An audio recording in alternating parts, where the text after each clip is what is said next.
अब जो हमारा नेक्स्ट क्वेश्चन है चौथा, उसमें पूछा है हमसे निम्न में से कौन कौन एपी है। यदि कोई एपी है तो उसका सार्वंतर और प्रथम पद ज्ञात करना है और अगले 3 पद निकालने हैं। अब उसको ज्ञात करने के लिए हम क्या करेंगे, जैसे क्वेश्चन नंबर 1 है हमारा 2, 4, 8, 16। तो देखो यहाँ A2 माइनस A1, A2 4 है और A1 2 है, तो 4 माइनस 2 बराबर 2 बचा हमारे पास। फिर A3 माइनस A2, तो A3 हमारा तीसरा पद 8 है, इसमें से 4 घटा देंगे, 8 माइनस 4 बराबर 4।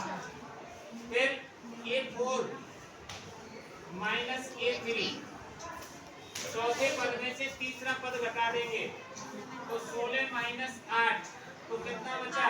8। अब देखो ये अंतर जो बच के आया हमारे पास, ये समान है या नहीं?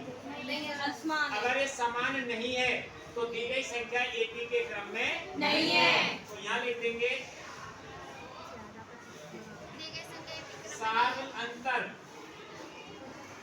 समान नहीं है। अतः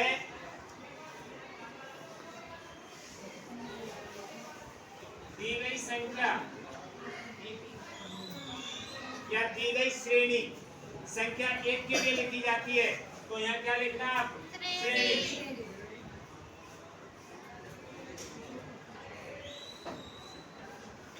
दी गई श्रेणी एपी के क्रम में नहीं है।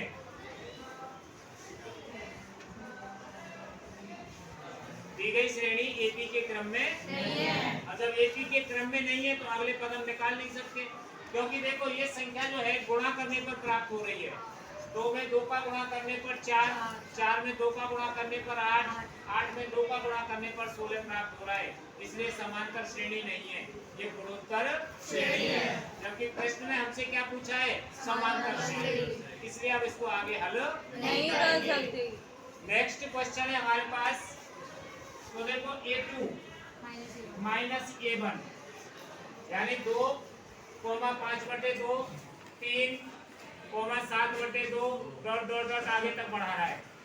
तो अब यहाँ A2 ये पहला पद है, दूसरा पद, तो 5/2 में से -2 हटा देंगे, इसके नीचे 1 मान लेंगे, इसका लघुत्तम ले लेंगे, तो एलसीएम आ जाएगा इसका 2। तो 5 माइनस 4 1/2। अब यहाँ तो 2 था, मैंने तो 4 लिख दिया, क्योंकि 1 का भाग हमने 2 में दिया तो 2 बार गया, और 2 का गुणा 2 से किया तो 4। तो यहाँ कितना बचा? 1/2। अब दूसरी संख्या निकालेंगे हम A3 minus A2। A3 minus A2, तो A3 हमारे पास 3 है, तो 3 माइनस 5/2, इसका भी एलसीएम ले लेंगे, 2 ही आएगा। इसके नीचे 1 मान लेंगे, 1 का भाग 2 में 2 बार, तो 3 दूनी 6 माइनस 5 1/2। अब तीसरी संख्या निकालेंगे हम A4 माइनस A3। अब A4 हमारे पास 7/2, तो 7/2 माइनस 3, इसका भी एलसीएम आ गया 2, तो ये 7 के 7 आ गए और ये हो गए 6। 1/2। हल करने पर हमने देखा सभी में अंतर जो आ रहा है वो 1/2 आ रहा है, तो 1/2 समान हो गया। तो यहाँ लिखेंगे इसमें दी गई श्रेणी का सार्व अंतर समान है, अतः यह दी गई श्रेणी का सार्वंतर समान है, अतः यह एपी के क्रम में है।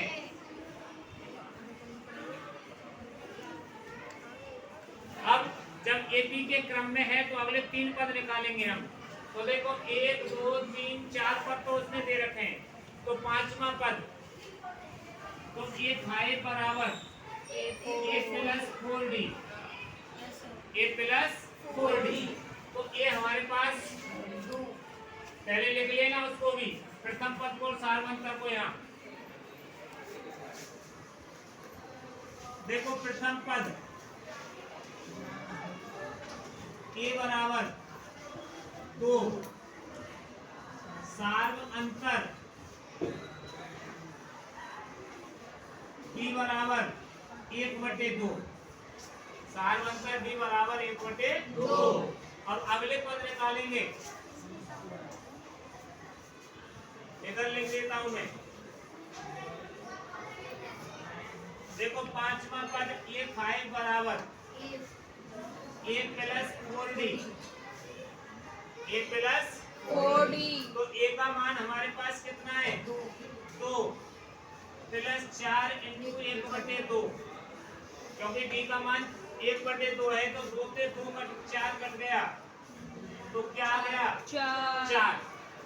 ये 6, तो a प्लस 5D, यानी जौन सा पद निकालते हैं तो d उसमें एक कम आती है। हम छठवां पद निकालते हैं तो 5D आएगी, क्योंकि छठवां a जुड़ रहा है इसमें। तो ये हो जाएगा 2 प्लस 5 इंटू 1/2, इसका 2 लघुत्तम आ जाएगा, 2 दूनी 4 प्लस 5, तो ये हो जाएगा 9/2। और निकालेंगे सातवां पद a7 बराबर a plus 6D, a plus 6D, a का मान 2 है, प्लस 6 इंटू 1/2, इस 2 से 6 कट गया 3 बार, तो 2 प्लस 3 यानी कि 5। तो अगले 3 पद क्या हो गए हमारे पास? देखो पहले तो ये लिखेंगे 2, 5/2, 3, 7/2, फिर उसके बाद आया हमारे पास 4, 4 के बाद आया हमारे पास 9/2, 5। 9/2 के बाद 5 डॉट डॉट डॉट। सो इसके बाद 11/2 आ जाएगा ना? हाँ जो भी आएगा।